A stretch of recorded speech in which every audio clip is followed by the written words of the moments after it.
Hello welcome back to my YouTube channel wife of K. ಭಾಳ ದಿನ ಆಯಿತು ನಾ ವಿಡಿಯೋ ಬಿಟ್ಟಿಲ್ಲ. ಯಾಕಪ್ಪ ಅಂತಂದ್ರೆ ನಮ್ಮ ಮಮ್ಮಿ ಅದು ಬಂದಿದ್ದರು, ನಮ್ಮ ನಾದಿನಿ ಅದು ಬಂದಿದ್ದರು ಅಂತ ಹೇಳಿದ್ನಲ್ಲ. ಸೊ ಆ ಕಡೆ ಫಂಕ್ಷನು, ಈ ಫಂಕ್ಷನು, ಆ ಫಂಕ್ಷನು, ಆಮೇಲೆ ಆ ಕಡೆ ಹೋಗು ಈ ಕಡೆ ಹೋಗು ಎಲ್ಲ ಭಾಳ ಬ್ಯುಸಿ ಇದ್ದೆ. ಅದಕ್ಕೋಸ್ಕರ ವಿಡಿಯೋ ಬಿಡೋಕ್ಕಾಗಿಲ್ಲ.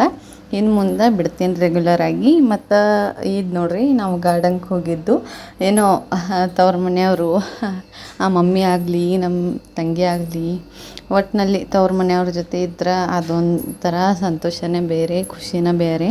ಯಾಕಪ್ಪ ಅಂತಂದ್ರೆ ನಿಮ್ಗೆ ಗೊತ್ತಿರುತ್ತೆ, ಅವ್ರ ಜೊತೆ ಇರೋ ಕಂಫರ್ಟ್ ಆಗಲಿ ನಮಗೆ ಬೇರೆಯವ್ರ ಜೊತೆ ಇರಲ್ಲ ಅಂತ ಹೇಳಿ. ಸೊ ಆಮೇಲೆ ನೋಡ್ರಿ, ನಮ್ಮ ತಂಗಿ ನಾನು ಭಾಳ ದಿನ ಆಯಿತು ಈ ಥರ ಎಲ್ಲ ಎಂಜಾಯ್ ಮಾಡಿ, ಈ ಥರ ಎಲ್ಲ ಖುಷಿಯಿಂದ ಆಟ ಆಡಿ, ಒಂದು ಏನೋ ಚಿಕ್ಕ ಮಕ್ಕಳ ಆಗಿಬಿಡ್ತೀವಲ್ಲ, ಏನೋ ಖುಷಿಲಿದ್ದಾಗ ಹಿಂಗಾಗಿಬಿಡುತ್ತೆ. ಸೊ ಇದು ನೆಕ್ಸ್ಟ್ ಡೇ ರೀ. ನಾವು ಎಲ್ಲರೂ ಚಿಂಚಲಿ ಶ್ರೀ ಮಾಯಕ್ಕ ದೇವಿ ಅಂತ ಗೊತ್ತಿರ್ಬೋದು ಎಲ್ರಿಗೂ. ಅಲ್ಲಿ ಹೋಗಿದ್ದು, ಟೆಂಪಲ್ಗೆ ಹೋಗಿದ್ದು ರೀ. ಅಲ್ಲಿ ಸ್ವಲ್ಪ ಕ್ಲಿಪ್ಪಿಂಗ್ಸ್ನ ಆ್ಯಡ್ ಮಾಡೇನಿ. ಸೊ ಪೂರ್ತಿ ದಿನ ವಿಡಿಯೋ ಅಂತೂ ಮಾಡೋಕ್ಕಾಗಿಲ್ಲ, ಉಪವಾಸ ಬೇರೆ ಇತ್ತು ಅವತ್ತು. ಸಂಕಷ್ಟಿ ಇತ್ತು, ಹೀಗಾಗಿ. ಆಮೇಲೆ ನೆಕ್ಸ್ಟ್ ನಮ್ಮ ಆರ್ಯ ನೋಡ್ರಿ, ಬೆಕ್ಕನ್ನ ಒಟ್ಟಿನಲ್ಲಿ ಅವಂಗೆ ಪ್ರಾಣಿಗಳಂದ್ರೆ ಭಾಳ ಇಷ್ಟ ರೀ. ಹೀಗಾಗಿ ಅಲ್ಲಿ ಒಂದು ಬೆಕ್ಕು, ಯಾವಾಗ ಹೋದ್ರೂ ಅಲ್ಲಿ ಟೆಂಪಲ್ ಒಳಗೆ ಬೆಕ್ಕುಗಳು ಇದ್ದೇ ಇರ್ತಾವ್ರಿ. ಯಾಕಪ್ಪ ಅಂತಂದ್ರೆ ಅಲ್ಲಿನ ಜನರು ಬೆಕ್ಕುಗಳಿಗೆ ಮಾಯಕ್ಕ ದೇವಿ ಅಂತಲೇ ನಂಬ್ತಾರೆ. ಹೀಗಾಗಿ ಬೆಕ್ಕುಗಳಿಗೆ ಯಾರೂ ಹೊಡೆಯಂಗಿಲ್ಲ, ಓಡಿಸಂಗಿಲ್ಲ, ಏನೂ ಇಲ್ಲ. ಹೀಗಾಗಿ ಬೆಕ್ಕುಗಳು ಅಲ್ಲಿ ಇದ್ದೇ ಇರ್ತಾವ್ರಿ. ಮರಿಗಳಿದ್ದು ರೀ, ಅದರಲ್ಲಿ ಒಂದು ತೊಗೊಂಡು ನಮ್ಮ ಮರಿ ಆಡಾಕ್ತಿದ್ದ. ಆಮೇಲೆ ಅಲ್ಲಿ ಹೋಗಿದ ನಂತರ ಬಳೆ ಹಾಕ್ತಿದ್ದಾರೆ ನಮ್ಮ ಮಮ್ಮಿ.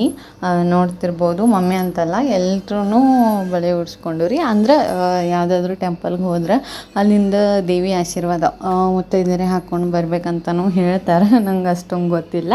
ಆಮೇಲೆ ಅವತ್ತು ಹೇಳಿದ್ನಲ್ಲ ಸಂಕಷ್ಟ ಇತ್ತಂಥೇಳಿ, ಸಾಯಂಕಾಲ ನಾನು, ನಮ್ಮ ತಂಗಿ ಅಶ್ವಿನಿ, ನನ್ನ ತಮ್ಮ ಎಲ್ಲರೂ ನಮ್ಮ ಆರ್ಯ ಟೆಂಪಲ್ಗೆ ಹೋಗಿದ್ದು ರೀ, ಅದು ಗಣೇಶನ ಟೆಂಪಲ್ಗೆ. ಆಮೇಲೆ ಅಲ್ಲಿ ನಮಸ್ಕಾರ ಮಾಡಿಕೊಂಡು ಏನೋ ಒಂದು ತೃಪ್ತಿ ಸಿಕ್ಬಿಡುತ್ತೆ ರೀ. ಪೂರ್ತಿ ದಿನ ಉಪವಾಸ ಇದ್ದು ಆ ಗಣೇಶನ ಮುಖ ನೋಡಿ ಸ್ವಲ್ಪ ಜಪ ಮಾಡಿದ್ರೆ ಫುಲ್ ನೆಮ್ಮದಿ ಅಂತಲೇ ಹೇಳ್ಬೋದು. ಮತ್ತು ನೆಕ್ಸ್ಟ್ ಡೇ ನೋಡ್ರಿ, ಡೈರೆಕ್ಟ್ ಹೋಗಿದ ನಂತರ ವಿಡಿಯೋನ ಮಾಡ್ಕೊಂಡೇನಿ. ಹೇಳಿದ್ನಲ್ಲ ನಮ್ಮ ನಾದಿನಿಯವ್ರ ಜೊತೆ ಹೋಗಿದ್ನಲ್ಲ ಲಾಸ್ಟ್ ಟೈಮ್ ವಾಟರ್ ಪಾರ್ಕಿಗೆ ರೀ. ಅಲ್ಲಿ ಮತ್ತು ನೆಕ್ಸ್ಟ್ ಟೈಮ್ ನನ್ನ ಫ್ಯಾಮ್ಲಿ ಜೊತೆ ಹೋದಿರಿ. ಆಮೇಲೆ ಎಲ್ಲರೂ ಮಕ್ಕಳನ್ನ ಕರ್ಕೊಂಡು ಹೋಗ್ಬೇಕಂತ ಹೇಳಿ ಹೀಗಾಗಿ ಹೋಗಿದ್ದು. ಫುಲ್ ಎಂಜಾಯ್ ಮಾಡೀನಿ ನಾ ಅಂತೂ. ಬಟ್ ಮತ್ತು ಟೈಮು ಅಷ್ಟೊಂದು ಇರಲಿಲ್ಲ, ಲಾಸ್ಟ್ ಟೈಮ್ ಸಿಕ್ಕಷ್ಟು ಶಾರ್ಟ್ ಇತ್ತು.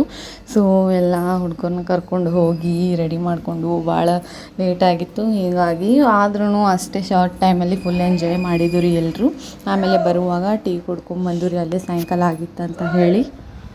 ವ್ಲಾಗ್ ಇಷ್ಟ ಆಗಿರುತ್ತೆ. ಇಷ್ಟ ಆದರೆ ಲೈಕ್ ಮಾಡಿರಿ, ಶೇರ್ ಮಾಡಿರಿ, ಸಬ್ಸ್ಕ್ರೈಬ್ ಮಾಡ್ಕೊರಿ. Thank you for watching.